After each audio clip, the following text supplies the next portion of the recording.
Dari TKW jadi permaisuri sultan. Ini kisah Farida yang bikin netizen nangis haru. Ada yang lebih dramatis dari sinetron loh. Assalamualaikum sahabat cinta. Jangan lupa subscribe dan nyalakan lonceng notifikasi, biar nggak ketinggalan kisah-kisah mengharukan lainnya. Jomblo, siap-siap mewek. Jangan lupa tulis sholawat di kolom komentar. Semoga setiap aktivitas kita mendapatkan berkah barokah dari Allah Subhanahu wa Ta'ala. Mari kita simak cerita selengkapnya.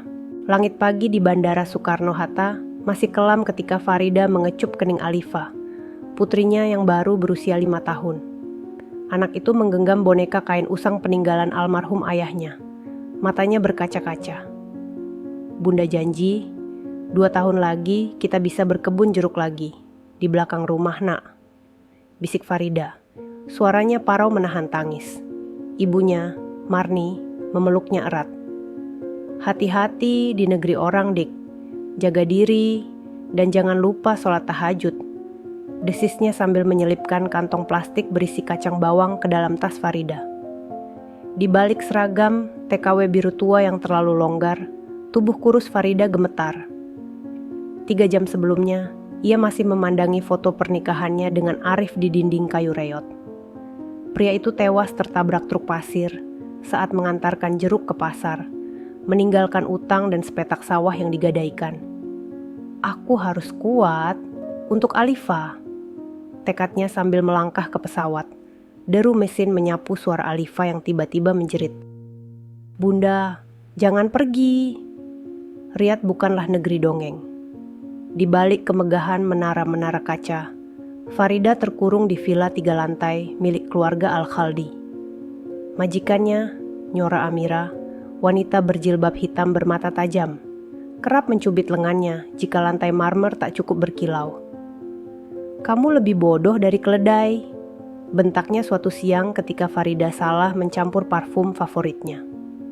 Upah 800 rial sebulan kerap dipotong untuk denda-denda tak jelas. 50 rial karena piring retak, 30 rial karena telat membangunkan anak majikan. Malam-malam di kamar bawah tangga seluas 2 kali 1 meter, Farida memeluk guling sambil memutar video Alifa yang dikirim ibunya. Bunda, kapan pulang? Aku sudah bisa baca Iqra loh. Suara polos itu menyayat hatinya. Suatu malam saat membersihkan kolam renang, ia terjatuh dan lututnya berdarah. Tuhan, sampai kapan aku harus menderita? Ratapnya, tapi langit Arab yang penuh bintang hanya diam. Pasar Al-Zal adalah pelarian kecilnya di hari libur. Di antara deretan kurma dan pedagang rempah, Farida merasa sedikit hidup. Hari itu, ia sedang memilih kain untuk dikirim ke Alifa, ketika tas plastiknya tersangkut di gerobak seorang pedagang. Astagfirullah, teriaknya saat apel, dompet, dan foto Alifa berhamburan. Sebuah tangan berjubah putih sigap memunguti barang-barangnya. Maafkan kecerobohanku, Tuan, kata Farida tanpa berani menatap. Tangannya gemetar menyusun kembali belanjaan. Lelaki itu diam sejenak, matanya tertuju pada foto bocah kecil di sampul dompet lusuh. Anakmu, tanyanya dalam bahasa Arab yang terbata-bata. Farida mengangguk, baru kini berani menengadah. Di hadapannya berdiri pria berjanggut rapi dengan mata biru kehijauan yang anehnya terasa hangat. Namamu? Farida, Tuan, jawabnya sambil menunduk, tak menyadari bahwa pria itu sedang tersenyum. Kau dari Indonesia? Sultan Salim bertanya lagi. Matanya tak lepas dari wanita yang wajahnya tertutup nikab longgar ini.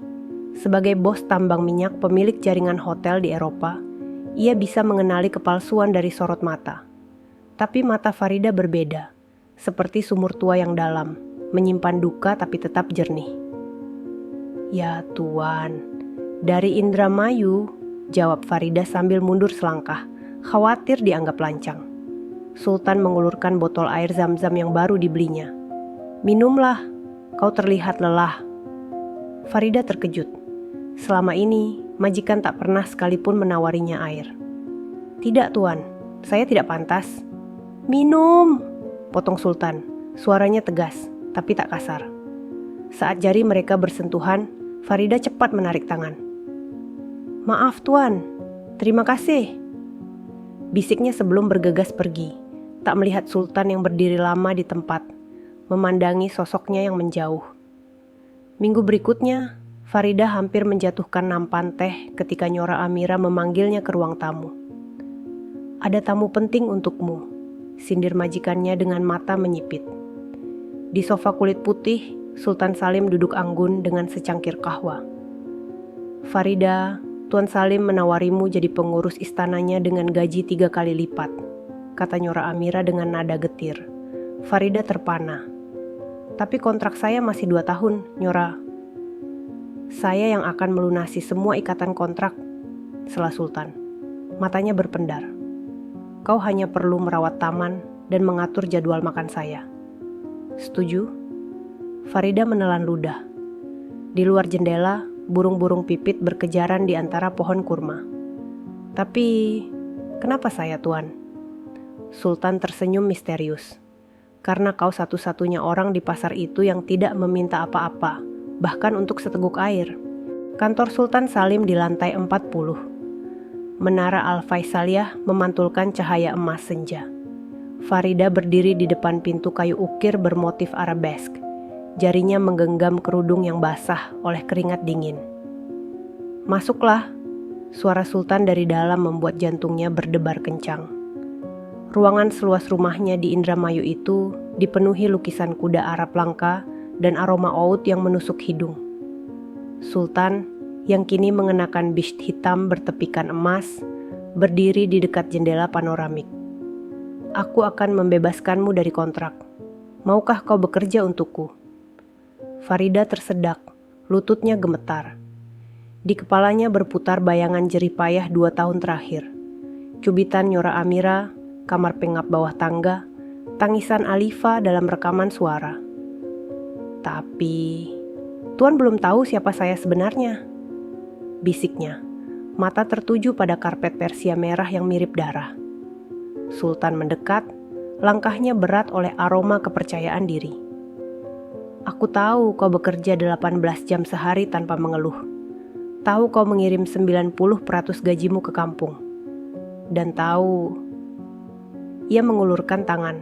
Di telapaknya tergeletak boneka kain usang milik Alifa yang jatuh di pasar minggu lalu. "Kau ibu yang hebat." Farida terisak.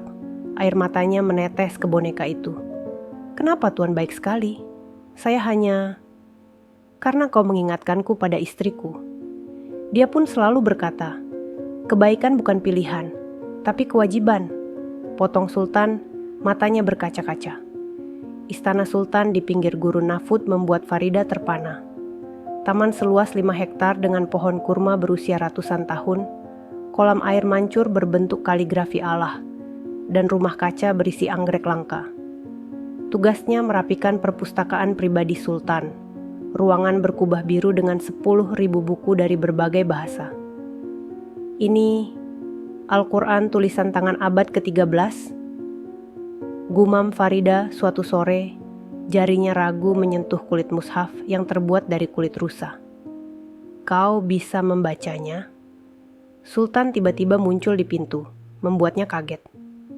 "Sedikit Tuan, suamiku dulu mengajariku," jawabnya sambil menunduk. Rasa sakit yang lama terpendam menyembul di dada. Malam itu, saat ia sedang menata mawar di ruang makan, Sultan memegang bahunya. "Kau tak perlu selalu menunduk di hadapanku."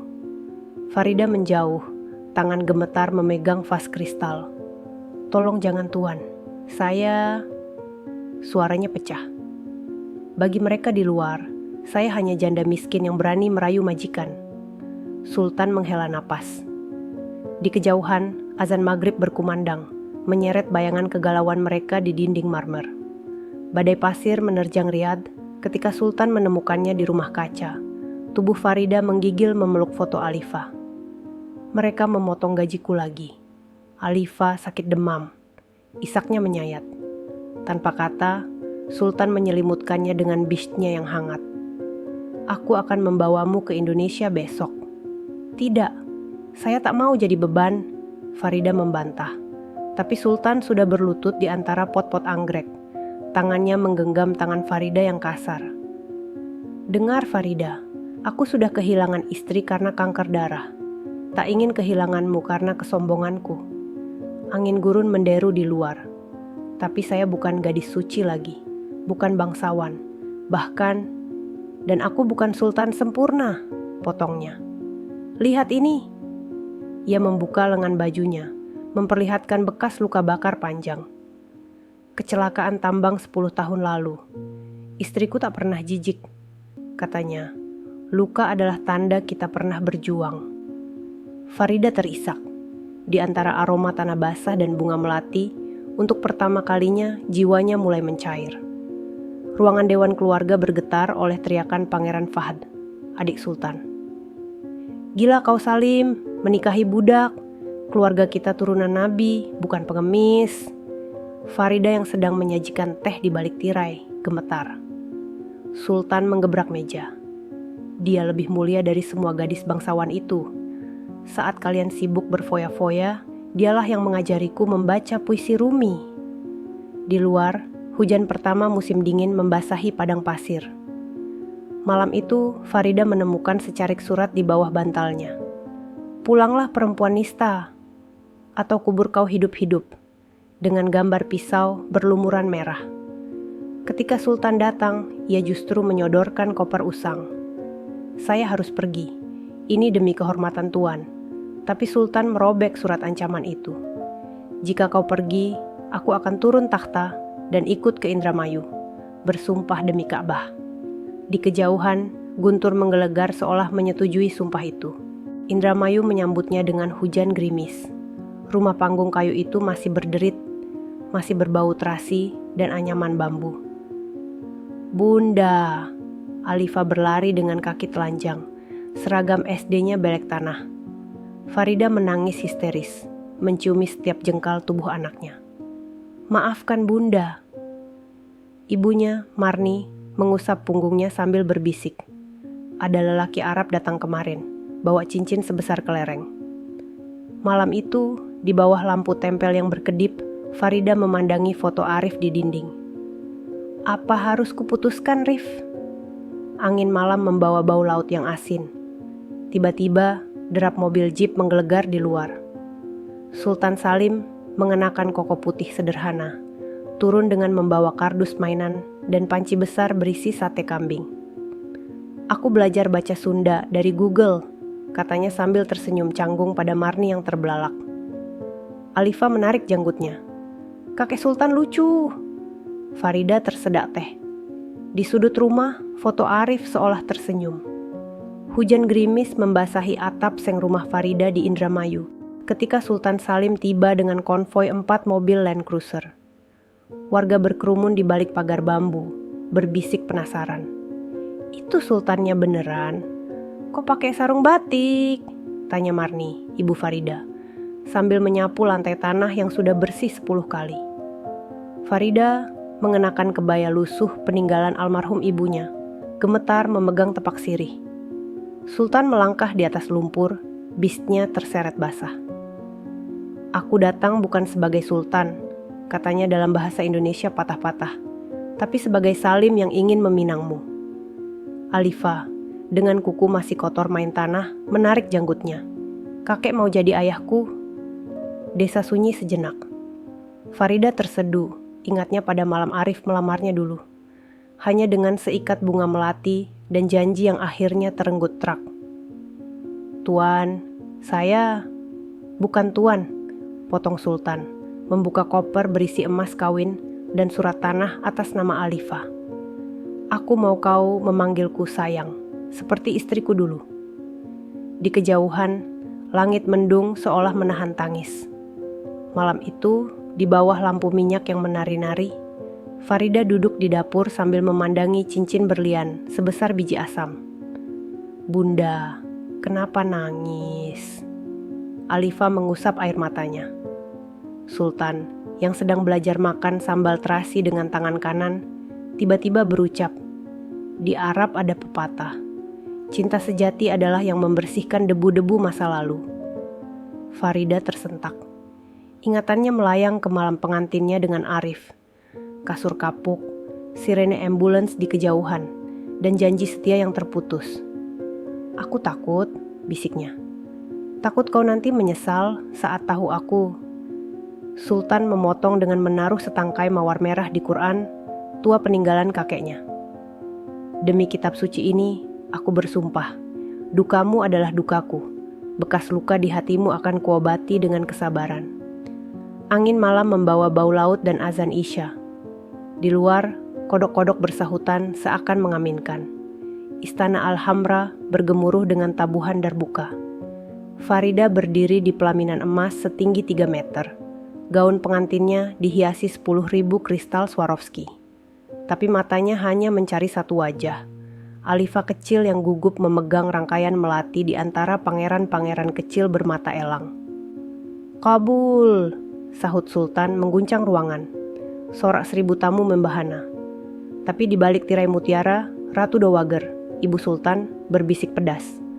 "Kau menghancurkan terah kita dengan kawin kera ini." Sultan tak bergeming. Saat mencium kening Farida, ia berbisik, "Kau lebih berharga dari minyak di perut bumi." Malam itu, di kamar pengantin yang dindingnya dari marmer Yordania, Farida gemetar membuka cadarnya. "Aku tak tahu cara jadi permaisuri," bisiknya. Sultan menangkupkan tangannya yang kasar. "Kau hanya perlu jadi Farida, wanita yang menyelamatkanku dari kesepian." Di luar, burung-burung hantu bersiul seakan mengolok-olok kemarahan para bangsawan. Fajar pertama sebagai permaisuri diwarnai teriakan. "Lihat, akun-akun media sosialku penuh hinaan." Farida menjatuhkan iPad-nya. Sebuah video viral. Rekaman palsu dirinya mesra dengan lelaki Arab di pasar. Padahal itu adegan saat ia terjatuh tahun lalu. Captionnya, "Janda TKW jadi pelacur berkedok cinta." Sultan yang sedang sholat subuh terpaksa memutus sujud. "Aku akan tangani ini," katanya. Tapi Farida sudah lari ke kamar mandi, muntah-muntah karena panik. Di cermin, ia melihat bayangan Arif. "Kau pikir kau bisa lari dari takdirmu sebagai orang miskin?" Saat Sultan membuka paksa pintu, ia menemukan Farida menggigil di lantai marmer. Tangan kanannya mencakar-cakar lengan hingga berdarah. "Aku memang sampah, lebih baik aku mati." Sultan menariknya ke pelukan. "Dengar Farida, jika kau sampah, maka aku adalah tempat sampah terbesar." Di bawah, para pelayan berbisik, "Permaisuri gila." Konferensi pers di Menara Kingdom Center dihadiri 300 wartawan. Sultan Salim berdiri tegak dengan pakaian perang suku Baduy. "Farida bukan pelacur, dia pahlawan yang merawat anak yatim dan janda-janda TKW." Soraknya memperlihatkan rekaman Farida mengajar ngaji anak-anak pekerja migran. Tiba-tiba, Alifa berlari ke panggung dengan poster gambar tangan berlumuran darah. "Ini gambar ibuku waktu jari-jarinya terluka karena bersihkan kacamu, Paman." Teriaknya polos ke arah wartawan Arab yang menyeringai. Netizen Indonesia meledak. Dari Makassar, Farida malaikat tanpa sayap. Medan, don't save Farida dari fitnah. Sultan mengakhiri konferensi dengan membacakan ayat Quran sambil menangis. Di belakang layar, Farida yang menonton via live streaming jatuh berlutut. "Tuhan, mengapa Engkau uji kami begini?" Gedung pencakar langit di Dubai berpendar merah oleh lampu sorak seblok blau tim Farida yang diproyeksikan di dinding kaca. Video pernikahan mereka, adegan di mana Sultan menangis saat mengalungkan kalung mutiara ke leher Farida, telah menjadi trending di 30 negara. Di warung kopi Indramayu, para buruh tani berkumpul sekitar ponsel rusak Pak RT. "Lihat, itu kain pengantinnya motif batik Cirebonan," seru seorang nenek sambil menunjuk video yang buffering. Farida sendiri tak menyangka. Rekaman sederhana Alifa menyanyikan "Liliput-liliput" saat prosesi akad justru jadi klip paling banyak di-repost. "Bunda, kita sekarang kayak di TV," celoteh Alifa yang memakai jilbab baru hadiah netizen. Tapi di balik sorak-sorai, Farida gelisah. Suatu malam, ia terbangun teriak, "Jangan ambil Alifa." Sultan memeluknya erat. Itu cuma mimpi, sayang. Tapi ini nyata, isaknya, menunjuk ribuan DM ancaman di Instagram. Mereka bilang aku penyihir yang meracunimu. Sultan menutup laptop dengan kasar. Besok akan kubawa kau ke panti asuhan. Biar mereka lihat kau bukan peri jahat, tapi manusia berhati gajah. Panti asuhan Nurul Hikmah di Jeddah berbau disinfektan dan bedak bayi. Farida dengan daster sederhana sedang memandikan bayi yatim berkebutuhan khusus. Tadi pagi ada TKW kabur dari majikan. Kau bisa bantu?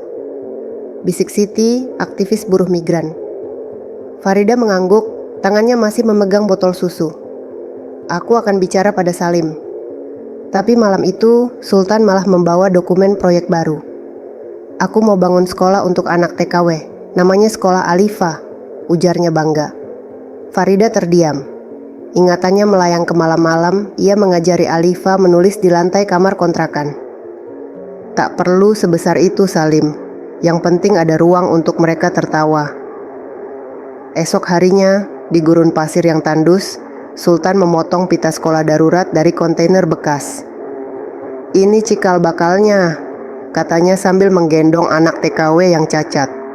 Kau ajarilah mereka cara menatap bulan tanpa takut duri kaktus. Para buruh migran bersorak, air mata mereka menguap di panas Arab yang kejam. Malam anniversary pertama, Sultan mengajaknya ke pasar tua, tempat mereka pertama bertemu. Lihat, disitulah tasmu tersangkut gerobak, tunjuknya sambil tertawa. Farida tersipu. Penjual kurma yang dulu menyaksikan kejadian itu terkejut melihat wanita berbaju abaya mewah ini. Astagfirullah, Tuan Salim, permaisuri. Farida menyalami pria tua itu, menyelipkan amplop tebal. Untuk cucumu yang sakit, bisiknya. Saat berjalan di antara deretan lampu minyak, Sultan tiba-tiba berhenti. Dulu kau bilang, lebih baik jadi burung gereja yang bebas daripada elang terkungkung emas. Farida menatap langit berbintang. Tapi elangmu ini, ia menunjuk dirinya, telah belajar terbang tanpa mengepakkan sayap keangkuhan. Sultan tertawa, suaranya menggelegar di antara gemericik air mancur kecil. Kau tetap Farida yang dulu, wanita yang air matanya lebih jujur dari mutiara Teluk Persia. Kabah berdiri megah di tengah lautan ihram putih. Farida gemetar memegang kain ihramnya yang basah oleh air mata. Ya Allah, pertemukanlah semua janda dengan bahagianya. Doanya tersendat. Di sebelahnya, wanita Somalia buta merangkul bahunya. Kau malaikat yang diutus untuk kami. Bisik wanita itu dalam bahasa Arab patah. Sultan, yang sedang tawaf di kerumunan pria, tiba-tiba melihat Farida terjatuh. Alhamdulillah, hanya kelelahan, ujar dokter darurat. Tapi Farida tersenyum. Aku tersandung batu yang sama seperti dulu di pasar. Malam itu, di tenda Mina, Alifa bertanya, Bunda, kenapa Bunda nangis waktu lihat Ka'bah? Farida menatap bintang-bintang. Karena Bunda ingat dulu pernah minta pada Allah, Tuhan, jika kau tak bisa beri aku bahagia, berikanlah pada anak-anak yatim lain. Di kejauhan, dentuman jamarat mengingatkan pada desingan truk yang merenggut Arif. 5 tahun kemudian, di taman sekolah Alifa yang kini memiliki 1000 murid, Farida duduk di bangku kayu usang, satu-satunya benda yang tersisa dari kontainer pertama.